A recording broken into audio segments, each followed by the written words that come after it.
Oi, gente, tudo bem? Hoje nós vamos dar continuidade no estudo de Atos. No vídeo passado nós começamos a falar sobre Paulo em Éfeso e começou a dar uma confusão naquela cidade e nós terminamos, né, naquele capítulo 19 e o capítulo 20 que nós vamos estudar hoje, ele é continuidade dessa mesma história. Então, se você não viu, assista primeiramente o capítulo 19, porque senão a história vai ficar assim na metade para vocês, porque como a Bíblia ela é dividida de uma forma para a gente poder estudar melhor, mas na verdade os livros eles foram escritos, as cartas, né, elas foram escritas de forma integral, então não existe essa divisão. Eu tô filmando, gravando para vocês aqui por capítulo para facilitar, mas vocês podem entender que o capítulo 19 e 20 é referente à mesma história, o mesmo acontecimento, então iniciem pelo estudo do capítulo 19, tá bom? Então eu vou dar continuidade aqui na leitura. Atos capítulo 20. Quando acabou a confusão, que é a confusão que nós lemos no capítulo 19, Paulo mandou chamar os irmãos e falou com eles para animá-los. Então se despediu deles e foi para a província da Macedônia. Atravessou aquelas regiões, animando muito com as suas mensagens os cristãos.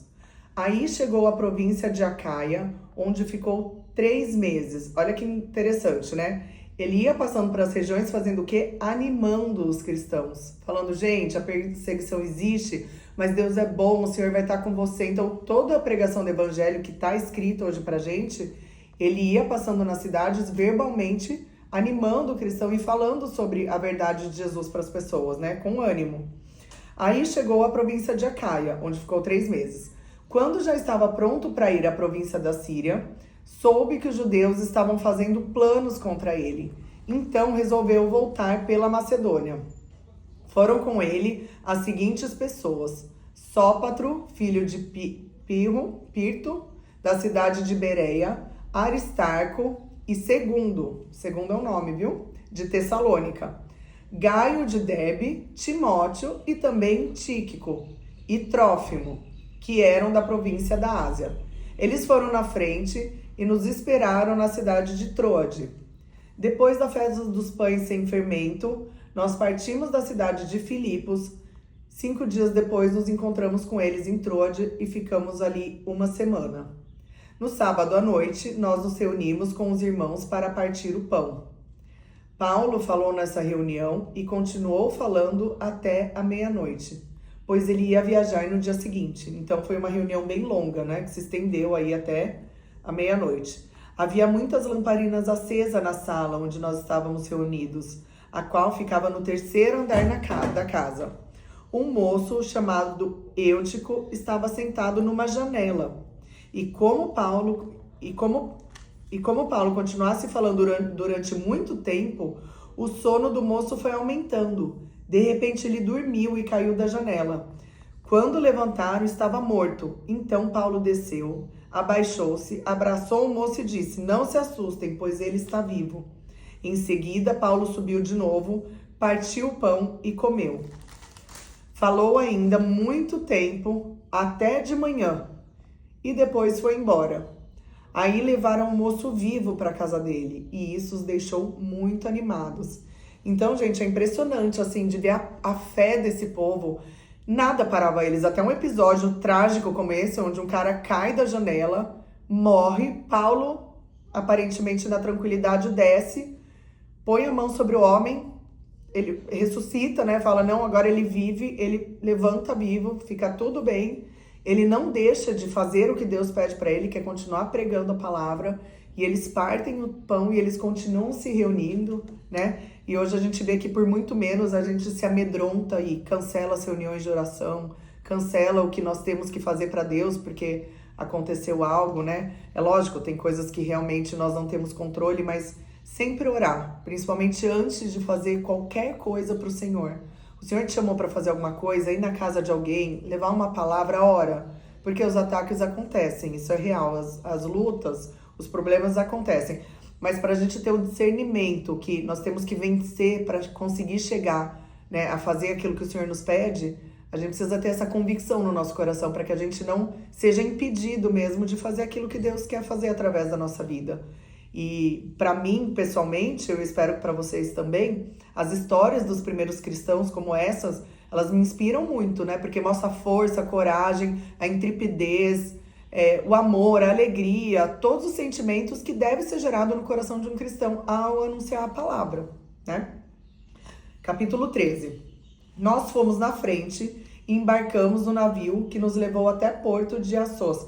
Gente, por que ele tá falando nós? Lembrando que esse livro, como eu disse no início do estudo de Atos, foi escrito por Lucas, que era um médico que acompanhava Paulo, também convertido a Jesus, e ele acompanhou Paulo em todas essas viagens, então ele está relatando para o Teófilo, porque essa carta é escrita para uma pessoa chamada Teófilo, e ele está contando para Teófilo toda essa jornada deles, né? Então aqui ele está falando, nós fomos se inserindo na história, porque Lucas acompanhava Paulo em todas elas, né? Então nós fomos na frente e embarcamos no navio que nos levou até Porto de Assos, onde devíamos esperar Paulo.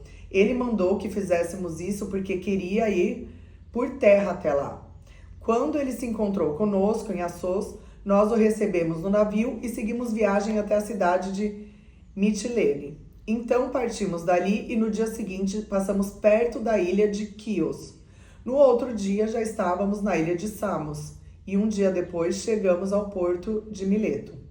Paulo tinha resolvido não parar na cidade de Éfeso para não ficar muito tempo na província da Ásia. Ele estava com pressa, pois queria chegar a Jerusalém, se possível antes do dia de Pentecostes. Em Mileto, Paulo mandou chamar os presbíteros da igreja de Éfeso para se encontrarem com ele. Quando eles chegaram, Paulo disse: "Vocês sabem como foi que passei todo o tempo que estivemos juntos, desde o primeiro dia em que cheguei à província da Ásia. Fiz o meu trabalho como servo do Senhor, com toda a humildade e com lágrimas. E isso apesar dos tempos difíceis que tive, por causa dos judeus que se juntavam contra mim. Vocês também sabem que fiz tudo para ajudar vocês, anunciando o evangelho e ensinando publicamente nas casas. Eu disse com firmeza aos judeus e aos não-judeus que eles deviam se arrepender dos seus pecados, voltar para Deus e crer no nosso Senhor Jesus. Agora eu vou para Jerusalém, obedecendo ao Espírito Santo, sem saber o que vai me acontecer lá. Sei somente que em todas as cidades o Espírito Santo tem me avisado que prisões e sofrimentos estão me esperando."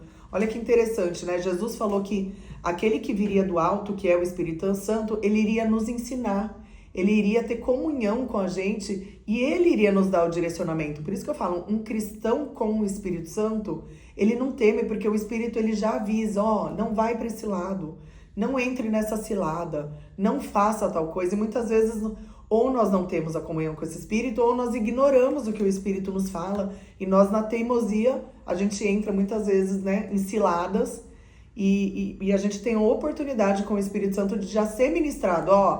Por exemplo, para mim, Raquel, você vai começar, por exemplo, um grupo de estudo bíblico, mas não vai ser fácil, as lutas vão vir, você vai ter que perseverar. Então, o Senhor já ministra isso no meu coração. Então, quando eu começo o trabalho para Cristo, eu já estou ministrada e já peço força do alto mesmo para fazer aquilo que Deus está me pedindo para fazer. E ele fala que o próprio Espírito Santo já tinha avisado ele. Então, eu creio que quando ele passava ali pelos sofrimentos, como acontece hoje comigo, quando acontece algum ataque contra a minha vida, do meu marido, dos meus filhos, eu falo, bom, o Senhor já avisou que seria assim, que viria ataque. Então, eu não fico desesperada, porque eu sei que o meu Deus, ele é maior do que esses ataques. Eu sei que há uma luta espiritual, né, por trás disso.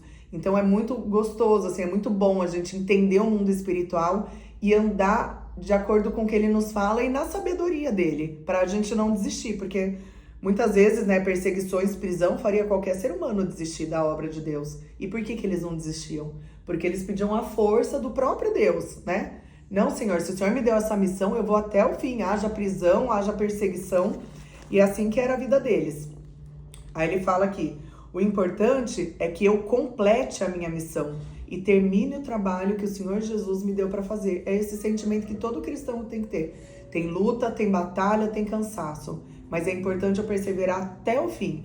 até o meu respirar, porque eu creio que o Senhor usa a nossa vida em favor do próximo, em favor do reino dele, enquanto nós estamos vivos. A gente tem chance, não importa, né? Às vezes eu ministro para pessoas mais velhas que estão conhecendo Jesus aí com seus 70, 80 anos. Eu falo, o Senhor ainda quer usar a tua vida. O Senhor ainda, se vocês estão respirando, estão vivendo, o Senhor tem obra para a vida de vocês. Até para ministrar na vida de outras pessoas que talvez eu, com os meus 40 anos, não teria acesso a essas pessoas. Então, Deus é maravilhoso, né? E isso alegra o cristão. E o Paulo estava nesse espírito, que o importante era ele completar essa missão e terminar esse trabalho.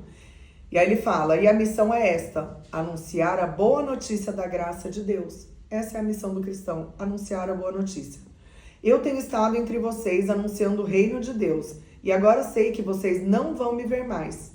Por isso, com toda certeza, eu afirmo hoje aqui, se algum de vocês se perder, eu não sou responsável. Ou seja, eu já preguei o evangelho, apresentei Jesus, agora cada um de nós, quando nós conhecemos essa verdade, temos a responsabilidade de nos manter nessa verdade, de crescer nessa verdade, né? Porque a palavra de Deus está aqui. Então ele fala, se você se perder, não foi por falta de ensino, não foi por falta de aviso, não foi por falta de instrução. Eu não serei mais responsável. Aí, versículo 27. Pois não deixei de lhes anunciar todo o plano de Deus. Cuidem de vocês mesmos e de todo o rebanho que o Espírito Santo entregou aos seus cuidados. Ele comprou por meio do sangue do seu próprio filho, essas pessoas. Todo aquele que o Senhor dá pra gente cuidar, pra gente instruir, pra gente pregar o evangelho, a gente tem que ter um cuidado com essa pessoa, né? Então, quando a gente ensina a palavra pra alguém, a gente tem que ter um cuidado com a vida daquela pessoa, mas também sabendo que aquela pessoa, depois de entender a verdade, abraçar essa verdade, ela também vai ter que dar conta da tua própria vida e vai levar para uma próxima pessoa, porque o evangelho nada é mais isso. Conhecer aquele que vive, aquele que transforma, nos transformar e posteriormente enviar essa mensagem para o próximo, que também vai receber, vai se transformar e mandar a mensagem para o próximo. E assim sucessivamente, foi como o evangelho chegou até nós. E é como o evangelho continua sendo pregado, né? Em 2025, não há novidade, tá, gente? O evangelho, ele é o mesmo e ele não muda. Existem pessoas que distorcem o evangelho, ensinam coisas que não estão na Bíblia, sim. Mas graças a Deus que nós temos as escrituras. Então, se a gente é enganado, é porque nós não lemos. É porque nós cremos sem confrontar com a Bíblia. Por isso a importância, estudem a Bíblia, né? Estudem sempre, não deixe de ler, de estudar e de confrontar aquilo que as pessoas trazem para você. Tá, você tá me trazendo essa informação, mas ela tá na Bíblia? Faz sentido o que essa pessoa tá me trazendo? Então isso é muito importante. Versículo 29. Pois eu sei que depois que eu for, aparecerão lobos ferozes no meio de vocês, e eles não terão pena do rebanho. E chegará o tempo em que alguns de vocês contarão mentiras, procurando levar os irmãos para o seu lado. Portanto, fiquem vigiando e lembrem que durante 3 anos, de dia e de noite, eu, chorando, não parei de ensinar cada um de vocês. A gente vê nas cartas, né, aos Efésios, as cartas que Paulo escreve aos Coríntios, todas as cartas que Paulo escreve, ele fala, gente, toma cuidado com os enganadores. Eu fiquei vários anos, dia e noite, ensinando para vocês. Tem gente chegando novo aí no meio de vocês, ensinando outra coisa, e vocês estão caindo na ladainha deles. Fiquem com a palavra que eu ensinei, não caiam em engano. E isso continua sendo até hoje. Fique com a palavra de Deus. Fique com a Bíblia, ela é inerrante, ela é perfeita. Qualquer coisa que te falam que é diferente disso, desconfie. Põe aos pés do Senhor para o Senhor trazer luz. E o Senhor vai te trazer luz quando você lê as Escrituras. Porque as Escrituras, ela vai ensinar aquilo que vem de Deus, aquilo que não vem de Deus. Aquilo que está sendo feito pelo ego humano e aquilo que está sendo feito para dar glória a Deus. Então a gente, aprendendo as Escrituras, a chance da gente nos enganar é muito pequena, né? Por isso que eu insisto, façam o estudo bíblico, né? Compartilhem o estudo bíblico que eu falo no final dos vídeos. Para isso, para que as pessoas conheçam e não sejam enganadas. Porque desde aquela época já apareciam lobos devoradores querendo ensinar outras coisas para receber o rebanho, para tirar alguma vantagem deles, né? E aí Paulo pede para esses irmãos ficarem vigiando. Versículo 32. E agora eu os entrego aos cuidados de Deus e da palavra da tua graça. Então nós ensinamos as pessoas e nós falamos, Senhor, capacite essa pessoa para cada vez mais ter vontade de conhecer, de estar cada vez mais na tua presença, de ter vontade de abrir a Bíblia e aprender as escrituras. Aí o trabalho já é com Deus, né? O que a gente faz de pregar o evangelho na internet ou pessoalmente é na intenção de iniciar o conhecimento, mas depois a pessoa precisa querer dar continuidade a tudo isso, né? Pois ele pode ajudá-los, daí ele fala, né, que agora eu os entrego aos cuidados de Deus e a palavra da tua graça, pois ele pode ajudá-los a progredir espiritualmente e pode dar-lhes as bênçãos que guarda para todo o seu povo. Então é na palavra de Deus que a gente progride espiritualmente, não tem como progredir espiritualmente sem palavra. Você pode ter fé, você pode ter convicção, você pode ter esperança, você pode ser aparentemente uma pessoa muito espiritual. Se você não tem conhecimento bíblico, cuidado. A sua espiritualidade pode estar sendo apoiada em mentiras, em convicções da tua própria mente. A nossa espiritualidade, ela tem que estar apoiada nas escrituras, porque ele fala que a palavra de Deus, ela pode ajudar a progredir espiritualmente, e essa progressão espiritual gera bênçãos para a nossa vida e por todo o povo. Versículo 33. Não cobiceis nem a prata, nem o ouro, nem a roupa de ninguém. Pelo contrário, vocês sabem que eu trabalhei com as minhas próprias mãos e consegui tudo o que os meus companheiros de trabalho, eu e os meus companheiros de trabalho precisávamos. Eu amo Paulo porque ele sempre falou, gente, eu prego o evangelho só por amor. Eu não peço um centavo para vocês. Eu faço tendas e com o dinheiro da tenda que eu me alimento, que eu pago a minha viagem, eu acho ele demais. Eu falo para o Senhor, Senhor, me dê recursos para eu conseguir, eu, inclusive, além de pregar o evangelho, conseguir abençoar alguém com café na minha mesa, com pão na minha mesa. Eu acho que abençoar é a melhor coisa. Mas, infelizmente, existem pessoas que querem pregar o evangelho para ter benefícios, para ter dinheiro, para ter viagens pagas, para ter regalias. É uma verdade. Mas a palavra, em Atos, principalmente, nunca foi essa. Os cristãos nunca saíram do lugar deles porque queriam que alguém ajudasse. Eles trabalhavam para sustentar a própria obra deles. Paulo ainda fala, eu agradeço quando vocês me ajudam, mas eu nunca pedirei nada para vocês, porque eu trabalho a fim de que eu nunca seja um peso para vocês e só o evangelho seja pregado para vocês. Mais nada, eu não quero que vocês se vinculem a mim por outro motivo que não seja pela palavra de Deus. Eu acho isso maravilhoso, né? Para mim, Paulo é uma referência nesse sentido. Ele fala, pelo contrário, você sabe que eu trabalhei com as minhas próprias mãos e consegui tudo o que eu e os meus companheiros de trabalho precisávamos. Em tudo eu tenho mostrado a vocês que é trabalhando assim que podemos ajudar os necessitados. Lembrem das palavras do Senhor Jesus, é mais feliz quem dá do que quem recebe. Quando Paulo acabou de falar, ajoelhou-se com os irmãos e orou. Então todos choraram muito e abraçaram e beijaram Paulo. Estavam tristes, especialmente porque ele lhes tinha dito que nunca mais ia vê-lo.